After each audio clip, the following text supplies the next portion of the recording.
Welcome to Exit Academy. Hope you all are doing well.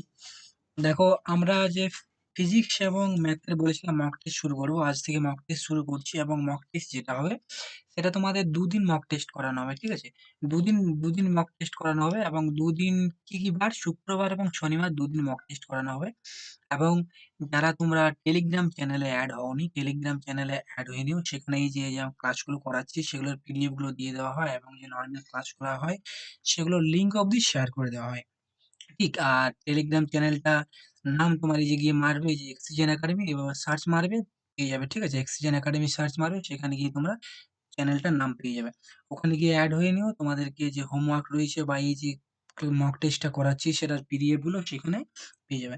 আর যে PDF mock test গুলো করাচ্ছি তোমাদেরকে, এই ক্লাসগুলোতে আমি থিওরি ক্লাস করিয়ে দিয়েছি, কিন্তু জানো তো যে থিওরি ক্লাসে সবকিছু কভার করা যায় না।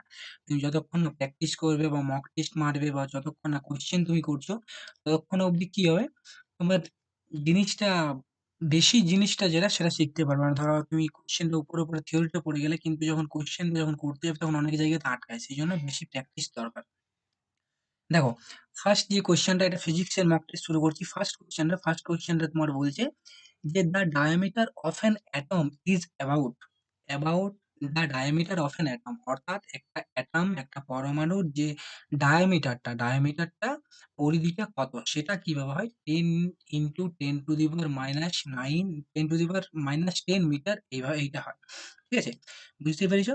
10 × 10⁻M সেইটা হয় কোনো একটা তোমার যে অ্যাটমের, সেটা হয়। ঠিক আছে, 10 × 10⁻⁻। এরপর দেখো, তোমার যে নেক্সট কোয়েশ্চেনটা বলছে the electrons in the last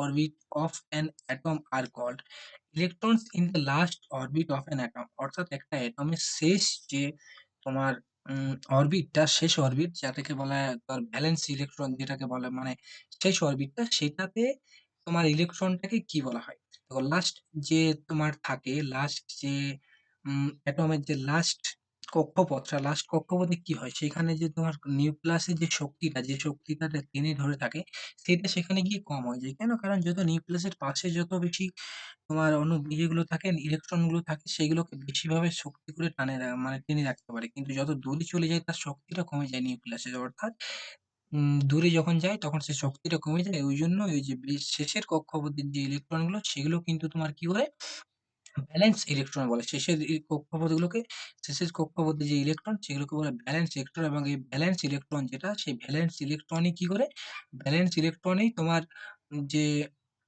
চার্জের ফ্লো করে একটা অ্যাটম থেকে অন্য অ্যাটমে বা একটা পরমাণু থেকে অন্য একটা পরমাণুতে কি করে, ইলেকট্রনের চার্জের সেটাকে ফ্লো করায়। ঠিক আছে, 3 নাম্বার কোয়েশ্চেনটা বলছে যে the if the number of valence electron, যদি ভ্যালেন্স ইলেকট্রনের বা যোগ্যতা ইলেকট্রন যেটা অফ এন অ্যাটম, একটা অ্যাটমের, is less than 4, the substance is usually, অর্থাৎ একটা অ্যাটম তার যদি ভ্যালেন্স ইলেকট্রনটা 4 হয়, অর্থাৎ লাস্ট কক্ষপথে যদি তার 4টা ইলেকট্রন থাকে, তখন তাকে কি বলা হয়?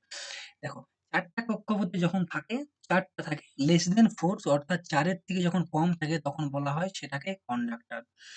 লেস দেন 4 সেটাকে তখন বলা হয় কন্ডাক্টর। যখন সেটা হয়ে যায় গ্রেটার দেন 4 অর্থাৎ 4-এর থেকে বেশি হয়ে যায়, তখন সেটা হয় যে ইনসুলেটর। ঠিক, ইনসুলেটর মানে অপরিবাহী। যখন 4-এর থেকে বেশি হয়ে যায় তখন সেটা হয় যে অপরিবাহী। এবং যখন সমান সমান 4 থাকে, যদি সমান সমান 4 থাকে, তখন সেটাকে বলা হয় সেমিকন্ডাক্টর। অর্থাৎ 4-এর থেকে যদি কম, 4-এর থেকে যখন কম থাকবে, 4-এর থেকে লেস দেন অফ 4 যখন থাকলো, তখন সেটা হয়ে গেল তোমার কন্ডাক্টর। ঠিক। কিন্তু যখন গ্রেটার দেন অফ 4, সরি, হ্যাঁ, লেস দেন অফ 4, ভুল করলাম। যদি লেস দেন অফ 4 হয়, লেস দেন অফ 4 যদি হয়, সেটা হয়ে যায় কন্ডাক্টর। এবং যদি সেটা গ্রেটার দেন অফ 4 হয়ে যায়, গ্রেটার দেন অফ 4 যদি হয়ে যায়, সেটা হয়ে যায় তোমার ইনসুলেটর।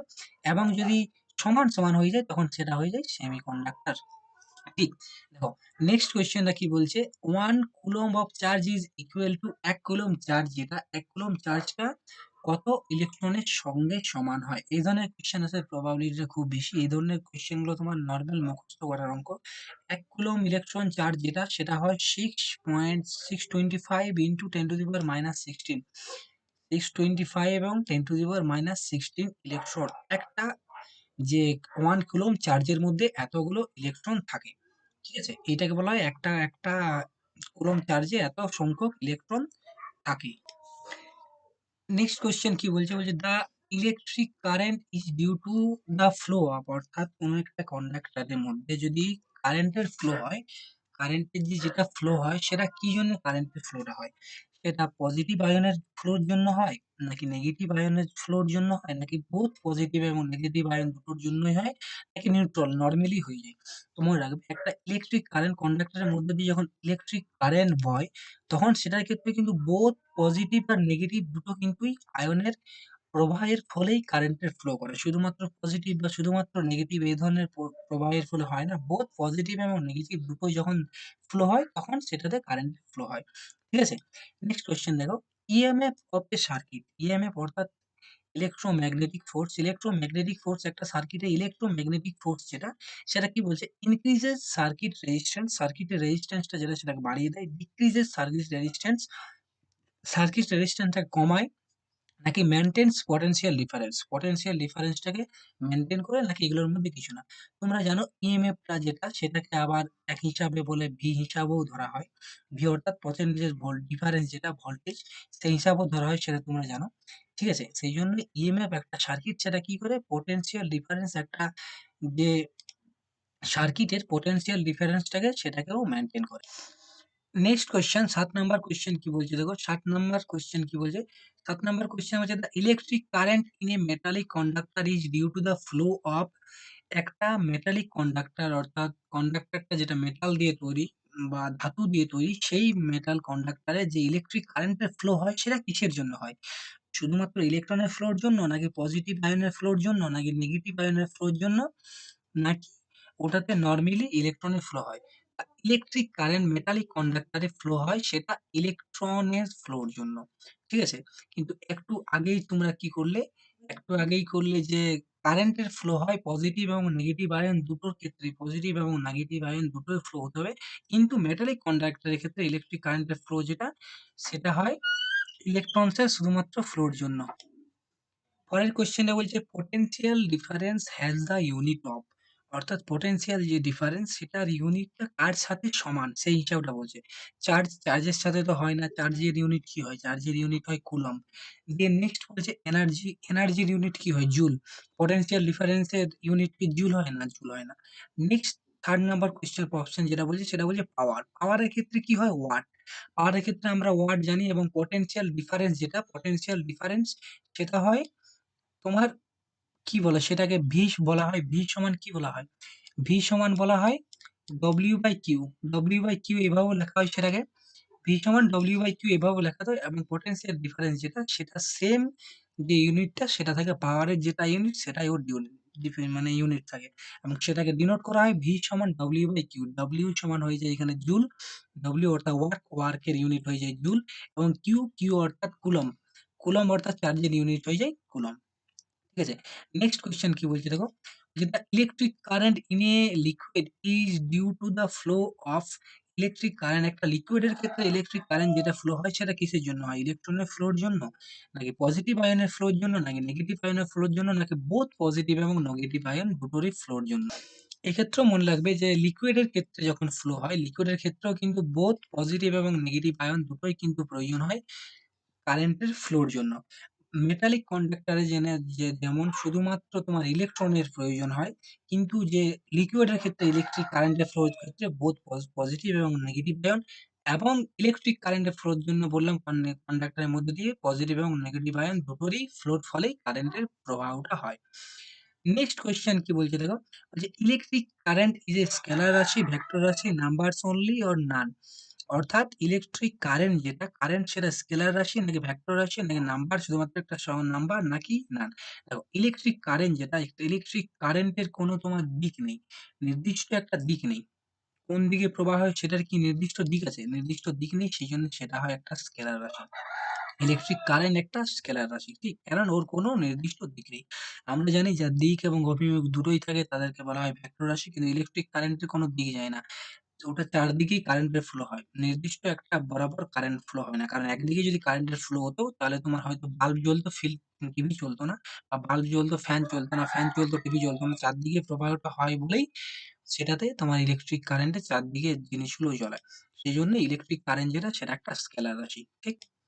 দেখো বলছে এ বিলিয়ন অফ ইলেকট্রনস অর্থাৎ একটা 1 বিলিয়ন সংখ্যক electron pass through a cross section of a conductor. একটা কন্ডাক্টরে ক্রস সেকশন অর্থাৎ এরিয়া বরাবর পাস করে in 10 to the power 10 to the power -3 second অর্থাৎ 10 টু দি পাওয়ার -3 সেকেন্ডে। কারেন্টটা কি?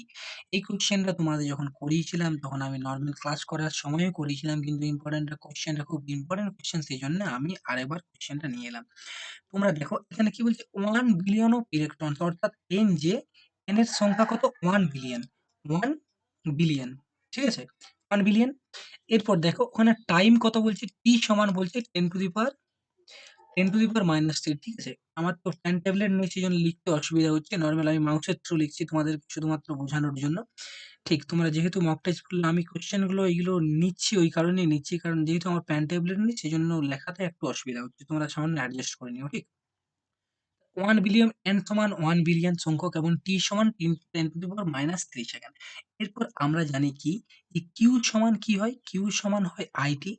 q সমান যেটা অর্থাৎ q সমান হয় it। অর্থাৎ যে পরিমাণ কারেন্ট এবং যে পরিমাণ টাইম প্রবাহিত হয় সেটাকে আধান বলে। আবার q সমান ne ও হয়। তাহলে এখানে q সমান it যেটা, সেটাকে আমাকে যদি এখানে কারেন্ট বের করতে বলছে তাহলে আমি কারেন্ট I সমান লিখব q ডিভাইডেড বাই t। এবং Q যেটা আধান যেটা সেটা কি হয়? তার কুলম্ব যেটা সেটা হয় কত সংখ্যক ইলেকট্রন পাস করছে এবং একেকটা চার্জ কত? অর্থাৎ Ne ডিভাইডেড বাই T। এভাবে বলা হয়। Q যেটা সেটা কত সংখ্যক ইলেকট্রন আছে এবং একেকটা ইলেকট্রনের চার্জ কত সেইটাকে বলা হয়। এখানে কত সংখ্যক ইলেকট্রন আছে? এখানে 1 বিলিয়ন সংখ্যক ইলেকট্রন আছে। 1 বিলিয়ন অর্থাৎ 10 এর মাথায় 9 হয়। 1 বিলিয়ন অর্থাৎ 10 এর মাথায় 9 হয়। তাহলে বুঝতে পারছো একজন বিলিয়নের কত পরিমাণ টাকা। ঠিক। এবং একটা ইলেকট্রনের চার্জ কত হয়? ইলেকট্রনের চার্জ হয় 1.6 ইনটু 10 টু দি পাওয়ার -19। এই কোয়েশ্চেন গুলো যখন করিয়েছিলাম তখন তোমাদেরকে এই কোয়েশ্চেনটা করিয়ে দিয়েছিলাম। যারা দেখেছো তারা বুঝতে পারছো। কিন্তু যেহেতু ইম্পোর্টেন্ট কোয়েশ্চেন সেইজন্য আমি আরেকবার নিচ্ছি এবং t সমান দিয়েছে 10 টু দি পাওয়ার -3। এখানে যখন তোমরা ক্যালকুলেশন করবে, ক্যালকুলেশনটা করতে তোমাদের বেরিয়ে যাবে যখন করবে 1.6 ইনটু 1.6 ইনটু 10 টু দি পাওয়ার -7। আমি আবার মানে হিজবিজ করছি না, এখানটা জিনিসটা তোমাদের বোঝানোর জন্য বুঝিয়ে দিলাম। নেক্সট কোয়েশ্চেন কি বলছে দেখো, electric current in gas tube is due to আছে এখানে ইজ হবে না, এখানে ইন হবে। ঠিক? এখানটাতে ইজ হবে না, এখানটাতে হবে তোমার in the electric current in a gas tube, electric current in a gas tube is due to electrons only, positive ions only, negative ions only, electron and positive ion both। অর্থাৎ যে electric current flow হয় gas টিউবের মধ্য দিয়ে সেটা কি জন্য হয়? ইলেকট্রনের প্রবাহের ফলে, নাকি পজিটিভ আয়নের প্রবাহের ফলে, নেগেটিভ পজিটিভ বোথ প্রবাহের ফলে, এবং নাকি ইলেকট্রনস এবং পজিটিভ আয়ন প্রবাহের ফলে। দেখে নাও যে ইলেকট্রিক কারেন্ট সেটাতে যে গ্যাস টিউব দিয়ে যে ইলেকট্রিক কারেন্টটা ফ্লো হয় সেটা তোমার হয় ইলেকট্রনস এবং পজিটিভ আয়ন বোথের ফলে। নেগেটিভ এবং পজিটিভ আয়নের জন্য নয়, ইলেকট্রনস এবং পজিটিভ আয়ন দুটোর প্রবাহের ফলেই হয়।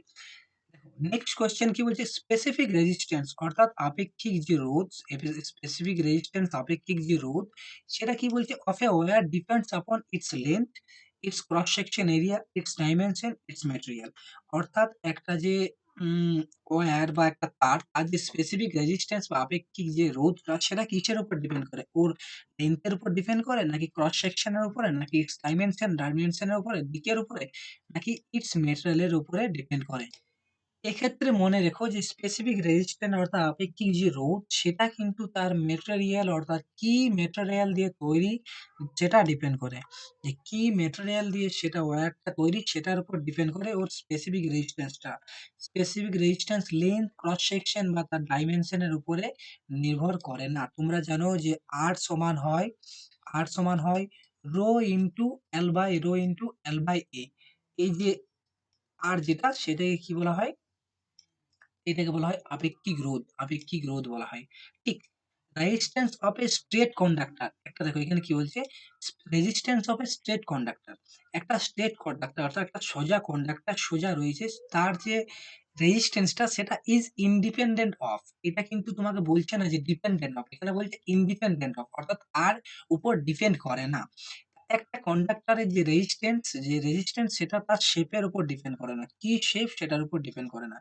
শেপের উপর ডিপেন্ড করে না। যে শেপই হোক না কেন সেটার মধ্যে যদি কারেন্টের ফ্লো হয় এবং শেপের উপর সেটা যেহেতু ডিপেন্ড করে না। নেক্সট কোয়েশ্চেন 15 কোয়েশ্চেন কি বলছে দেখো, a length of a wire has a resistance of 6 ohm, আচ্ছা একটা ওয়্যার দেওয়া আছে যার রেজিস্ট্যান্স দেওয়া আছে আর দেওয়া আছে 6 ohm. Another wire of same material দিয়ে তৈরি একটা অন্য একটা তার রয়েছে, ইজ 3 টাইমস লং, মানে আগের যে রেজিস্ট্যান্সটা তার থেকে 3 গুণ লম্বা বেশি, আগের যে ওয়্যার সেটা থেকে 3 গুণ বেশি লম্বা, এবং যে ক্রস সেকশনটা সেটা তার আগের থেকে 2 গুণ বেশি। অর্থাৎ তার থেকে 3 গুণ বেশি লম্বা এবং ক্রস সেকশনটা দ্বিগুণ বেশি। তাহলে বলছে এর যে রেজিস্ট্যান্সটা কত? এই রেজিস্ট্যান্সটা এখান থেকে আমাকে চাই। দেখো আমি ধরে নিচ্ছি ১ম যে মানে কন্ডাক্টর তার রেজিস্ট্যান্স ধরেছিলাম R1, এবং তাহলে R1 সমান কি হয়? R1 সমান হয় রো ইনটু L1/A1, আমি ধরে নিচ্ছি কেন? কারণ এটার ক্ষেত্রে আমি রোটা যে স্পেসিফিক রেজিস্ট্যান্স সেটা তো সমান। কেন? কারণ এক কন্ডাক্টর দিয়ে তৈরি, দেখো কি বলেছে? সেম কন্ডাক্টরের ক্ষেত্রে এইমাত্র পড়ালাম যে স্পেসিফিক রেজিস্ট্যান্সটা সেটা কিন্তু সেম হয়। ঠিক সেটার উপর তোমার ডিপেন্ড করে না, স্পেসিফিক রেজিস্ট্যান্সটা স্পেসিফিক যে রেজিস্ট্যান্স সেটা কন্ডাক্টরের ম্যাটেরিয়ালের উপর ডিপেন্ড করে না। R1 সমান আমি ধরলাম রো ইনটু L1/A1, R2 যেটা ধরেছিলাম অর্থাৎ অন্য একটা কন্ডাক্টর যার রেজিস্ট্যান্স ধরলাম রো ইনটু, এক্ষেত্রেও সমান হবে। কেন? কারণ কন্ডাক্টরের উপর ডিপেন্ড করে না, L2/A2 হবে। আমি এইভাবে ধরলাম। এবং এখান থেকে আমি যদি রো টু R2 টা বের করতে চাই, সেখান থেকে আমার L1 দেওয়া আছে, L1 এখানে দেওয়া আছে। আমি যদি এটাকে L1 ধরি, ১ম এর ক্ষেত্রে যদি আমি L1 ধরি, পরেরটা কত হবে? পরেরটা হবে তোমার কি বলছে 3 টাইমস, অর্থাৎ পরেরটা হবে L2 সমান হয়ে যাবে 3L1, তাই তো? এবং ১ম এরটা যে ক্রস সেকশন সেটা তোমার যদি A1 হয়ে যায়, তখন ২য় ক্ষেত্রে যে ক্রস সেকশনটা সেটা কি বলছে? টুয়াইস অর্থাৎ 2A1 হয়ে যাবে। এরপর তোমরা নিশ্চয়ই যে R1/R2 করে নিয়ে তোমরা ক্যালকুলেশন করে বের করতে পেরে যাবে। ঠিক, আমার আবারও বলছি যেহেতু পেন ট্যাবলেট নেই সেইজন্য তোমাদেরকে আমি ইয়েটা করে দিতে পারছি না। কিন্তু যেহেতু নরমাল দেখো R1/R2 তোমরা এখানে বসিয়ে দিতে পারবে। রো এ তো কেটে যাবে। তো আমি বসিয়েই দেখিয়ে দিচ্ছি দেখো। এখানে একটা বসালাম আমি L1/A1, ঠিক আছে? এবং R2 সমান কত হয়ে যাবে? R2 সমান L2 কিন্তু L2 সমান কত হবে? 3L1 হবে। কেন? যেহেতু ৩ গুণ 3L1 এবং ক্রস সেকশনটা তার হচ্ছে দ্বিগুণ অর্থাৎ 2L1, 2A1, ঠিক? এখানে কাটা গেল অর্থাৎ আমার পড়ে রইল কি? R2 সমান কি হয়ে যাবে? R1/R2 সমান হচ্ছে 2/3, ঠিক আছে? 2/3 হয়ে যাচ্ছে। এরপর R1 দেওয়া আছে তোমার, R1 দেওয়া আছে 6 ওহম, R1 দেওয়া আছে 6 ওহম, অর্থাৎ R2 হয়ে যাবে ৩ চোক 18, 18/2, অর্থাৎ সেটা আমার হয়ে যাবে 9 ওহম। ক্যালকুলেশন করে দেখে নিও, পুরোটা করে দিলাম তাও। ঠিক আছে? নেক্সট কোয়েশ্চেন দেখো, conductivity is reciprocal of, conductivity যেটা সেটা কিসের রেসিপ্রোকাল হয়? R এর রেজিস্টিভিটির হয়। অর্থাৎ যে তোমার সিগমা সমান হয় 1/ρ। হ্যাঁ, 1 বাই এইটা সিগমা, এটা সিগমা এবং এটা রো। সিগমা সমান হয় 1/ρ। এই সিগমা যেটা, এই রোটাকে বলা হয় তোমার রেজিস্টিভিটি বা স্পেসিফিক রেজিস্ট্যান্স, এবং এই যে সিগমা, এই সিগমাটাকে বলা হয় তোমার কন্ডাক্টিভিটি। ঠিক আছে? তোমরা বুঝতে পারছো? নেক্সট কোয়েশ্চেন কি বলছে? The specific resistance of a metallic conductor dash with rise in temperature, অর্থাৎ একটা যদি মেটালিক কন্ডাক্টর দেওয়া আছে, মেটালিক কন্ডাক্টর স্পেসিফিক রেজিস্ট্যান্সটা, মেটালিক কন্ডাক্টর কি হয়? টেম্পারেচার বাড়ার সাথে, সাথে ইনক্রিজ হয় নাকি ডিক্রিজ হয় নাকি কনস্ট্যান্ট থাকে না নান থাকে? তো একটা জিনিস মনে রাখবে, মেটালিক কন্ডাক্টরের ক্ষেত্রে স্পেসিফিক রেজিস্ট্যান্সটা যেটা স্পেসিফিক রেজিস্ট্যান্স সেটাকে আমরা কিভাবে ডিনোট করি? এইভাবে রো দিয়ে ডিনোট করি। সেটা কিন্তু কি হয়? রোটা কি হয়? তোমার টাইমের সাথে, সাথে টেম্পারেচার যত বাড়তে থাকে, টেম্পারেচার বাড়তে, বাড়তে তোমার কি হয়? সেটা ইনক্রিজ হয়ে যায়। তার রেজিস্ট্যান্সটা টেম্পারেচার বাড়ার সাথে, সাথে সেটা কিন্তু ইনক্রিজ হয়ে যায়। ঠিক আছে? বুঝতে পেরেছ? কি বলছে কোয়েশ্চেনটা দেখো তো, 18 নম্বর কোয়েশ্চেনটা কি বলছে? Potential difference if an energy, আচ্ছা, অফ অ্যান এনার্জি সোর্স, আচ্ছা এটা অফ হবে না, এখানে হবে potential difference of an, if an হবে না, potential difference of N energy source, একটা এনার্জি সোর্সের পটেনশিয়াল ডিফারেন্স যেটা সেটা 100 বলছে এমজি। আচ্ছা, পটেনশিয়াল ডিফারেন্স আমরা সেটাকে ডিনোট করি ভি দিয়ে এবং সেটা হয়ে যাচ্ছে 100 MG. Okay, that's not a problem. Then next বলছে যে এনার্জি, অর্থাৎ এনার্জিকে আমরা ডিনোট করি ডব্লিউ দিয়ে, সেটা আমাদের হয়ে যাচ্ছে অফ আচ্ছা এভরি মাইক্রো কুলম্ব, আচ্ছা মানে 1 মাইক্রো কুলম্ব, কিন্তু এভরি মাইক্রো কুলম্ব বলছে মানে সেটা হবে 1 মাইক্রো কুলম্ব। তাহলে বলছে চার্জ কত ফ্লো হবে, অর্থাৎ চার্জ কত ফ্লো হবে, আমরা ভি ডব্লিউ আছে, আমরা সূত্র কি জানি যে ভি সমান হয় ডব্লিউ বাই কিউ। ভি সমান কি হয় ডব্লিউ বাই কিউ, যেখানে ভি তোমার যেটা সেটা হয়ে যায় পটেনশিয়াল ডিফারেন্স, এই মাত্র করালাম, যেটা যে ইউনিটটা সেটা কিন্তু তোমার পাওয়ারের সাথে ইউনিটের সাথে সমান হয়, অর্থাৎ ওয়াটের সাথে। এটা ডব্লিউ সমান ওয়ার্ক, যেটা হয় তোমার এনার্জি, যেটা তোমার হয়ে যায় জুল, এবং কিউ সমান আধান কুলম্ব। অর্থাৎ এখানে যদি আমি বলছি 100 যেহেতু বলেছে, 100 এখানটায় বলেছে, এবং potential difference of energy source 100 MG of energy for, আচ্ছা অফ এনার্জি, দাঁড়াও, এক্ষেত্রে কি বলছে 100 এমজি, ঠিক। এখানে অপশনটা তোমার দেখো, এখানে 100 এমজি হবে না, এখানটাতে তোমার 50 এমজি হবে, 50 এমজি হবে, তবে গিয়ে তোমার কি বলে কোশ্চেনটা এখানে 50 যে ভোল্ট, যেটা 50 কিলো ভোল্ট, 50 কিলো ভোল্ট সেটা কিন্তু আসবে। ঠিক আছে? কেন? কারণ 50 এমজি হবে। 50 100 এমজি কোশ্চেনটা ভুল করে করেছি। এক্ষেত্রে আমার কত আসছে? কত দেবে দেখো। এখানে ডব্লিউ সমান আসছে 100 এমজি, 100 এমজি নয়, এখানে 50 এমজি করবে তোমরা। 100 টা এখানে 100 হবে না, এখানে হয়ে যাবে তোমাদের 50 এমজি। এটা 100 নয়, 50, ঠিক আছে? কারণ ওটাতে তোমার কোশ্চেনটা ভুল ছিল, সেজন্য আমার মানে টাইপটা ভুল হয়ে যায়। এটা হয়ে যাবে 50 এমজি। তাহলে ডব্লিউ সমান হয়ে যাচ্ছে 50 এমজি, এবং নিচে থাকছে 1 মাইক্রোকুলম্ব। মাইক্রোকুলম্ব অর্থাৎ 10 টু দি পাওয়ার -3। উপরে যদি সেটাকে তুলি সেটা হয়ে যাবে তোমার 10 টু দি পাওয়ার 3 হয়ে যাবে। 10 টু দি পাওয়ার 3 হয়ে যাবে, তার মানে তার সাথে 1000 গুণ হচ্ছে, এবং 1000 মানে কি? 1000 মানে হয় কিলো, এবং ভি এটা তো ভোল্ট রয়েইছে। অর্থাৎ 50 কিলো ভোল্ট। তাহলে যে অ্যান্সারটা আসছে সেটা চলে আসছে 50 কিলো ভোল্ট। আশা করছি বুঝতে পারলে। নেক্সট কোয়েশ্চেন কি বলছে দেখো, এসআই ইউনিট অফ কন্ডাক্টিভিটি। একটা যে কন্ডাক্টিভিটি যে ম্যাটেরিয়ালের কন্ডাক্টিভিটি যেটা, সেটার ইউনিটটা কি হয়? কন্ডাক্টিভিটি যেটা এইমাত্র পড়ালাম, কন্ডাক্টিভিটি অর্থাৎ যে তোমার কি হয়, কন্ডাক্টিভিটি সমান হয় সিগমা, এবং সিগমাটা যেটা সেটা 1/ρ হয়, অর্থাৎ রেজিস্টিভিটি রেসিপ্রোকাল হয়। রেসিপ্রোকাল মানে অনন্য, এবং কন্ডাক্টিভিটি এবং এসআই ইউনিট কন্ডাক্টিভিটি সেটা হয়ে যাবে কিন্তু তোমার হয়ে যাবে মো পার মিটার। মো পার মিটার। কেন? কারণ যে উম এইটার যে ইউনিট অর্থাৎ সিগমার যে ইউনিট সেটা হয় ওহম পার মিটার। ঠিক আছে? সরি, এটা পার মিটার হবে না, এটা পার মিটার না, মিটার হবে। ঠিক আছে? ওহম মিটার হবে। ঠিক আছে? এটা হয়ে যাবে ওহম মিটার। এরপর যে এটা রো এর ইউনিট চলে আসছে তোমার ওহম মিটার। সেই জন্যে সিগমা যেটা সেটা 1/ওহম মিটার, 1/ওহম সেটা হয়ে যায় মো। এটা 1/ওহম সমান হয়ে যায় মো, এবং 1/মিটার মানে সেটা বাই মিটার হিসাবে চলে আসে। তাহলে তোমার এসআই ইউনিট অফ কন্ডাক্টিভিটি চলে আসছে মো পার মিটার। নেক্সট কোয়েশ্চেন কি দেখো, যে example of N non ohmic conductor. Non ohmic conductor মানে যারা তোমার কি করে, ওহম যে ওহমের যে সূত্র, ওহমের সূত্র তোমরা কি জানো? ওহমের সূত্র হয়, ওহমের সূত্র যেটা সেটা হয় ভি সমান আইআর, ভি সমান আইআর, এবং যারা ভি সমান আইআর সূত্র মেনে চলে না তাদেরকে বলে নন ওহমিক কন্ডাক্টর। যারা ওই সূত্র মেনে চলে না তাদেরকে বলে নন ওহমিক কন্ডাক্টর, এবং যারা মেনে চলে তাদেরকে বলে ওহমিক কন্ডাক্টর। তোমাদের যখন ভিআই গ্রাফ পড়াচ্ছিলাম তখন ওহমিক কন্ডাক্টর এবং নন ওহমিক কন্ডাক্টরের ব্যাপারে বলেছিলাম যে গ্রাফটা কেমন হয়। ভিআই এর ক্ষেত্রে গ্রাফটা যেটা তোমার ওহমিক কন্ডাক্টর সেটা কিন্তু তোমার এইভাবে হয়ে যায় বলে দিয়েছিলাম, কিন্তু নন ওহমিক কন্ডাক্টরের ক্ষেত্রে কি হয়ে যায়, এই ধরনের হয়ে যায় যে গ্রাফটা। ঠিক আছে?